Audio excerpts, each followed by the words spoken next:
Ako nga pala si Juvigin Bagaw at ako po ay galing sa Calamba National High School.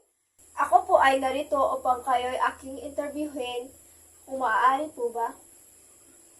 Oo.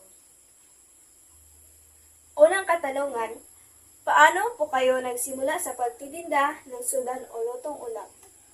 Nagsisimula po ako sa maliit na po. Pangalawa, ano-ano po ang karaniwang ulam na binibintan nyo araw-araw? Adobong manok, gulay, pansit. Pangtatlo, paano nyo po pinili ang mga ulam na iniluluto nyo at ibibinta? Nagdepende po siya sa ano ang malakas na benta. Pang-apat, ano po ang pinakamalaking hamon na iyong naranasan bilang nagtitinda ng lutong pagkain? Malakas na benta. Pang-apat, ano po ang pinakamalaking hamon na iyong naranasan bilang nagtitinda ng lutong pagkain? Kapag mahina ang benta po, masayang po yung Ulam. Pang-lima, paano nyo po hinaharap ang kakulangan ng kita kapag mahina ang benta? Ina-adjust ko po yung pagluluto. Pang-anim, kaano kalaking tulong ang nabibigay ng iyong negosyo sa inyong pamilya? Malaking tulong po. Dito po kami kumukuha ng panggastos araw-araw.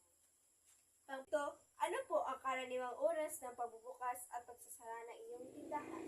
Sa umaga po, 6 a.m. open. Sa hapon, close kami 6 p.m. 6 to 6. Paano po nyo hinawakan ang pakikitungo sa iba't ibang klase ng customer? Hinawakan. Tinatrato po sila ng maayos na pamatasan. Paano nyo po inaayos ang mga paninda nyo para maging kaakit-akit sa mga mamimili?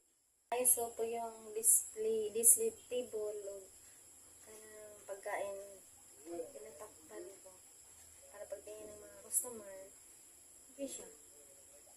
Walang masasabi sa kanila. Sa akin. Panghuli, ano po ang iyong pangarap o plano para sa iyong negosyo sa hinaharap?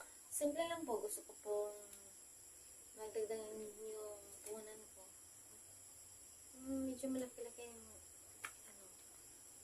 gusto ko lang po karinderya. Malaki-laki yung karinderya ko. At dito po nagtatapos ang aking mga katanungan. Maraming salamat po sa iyong binigay na oras para sa aking interview.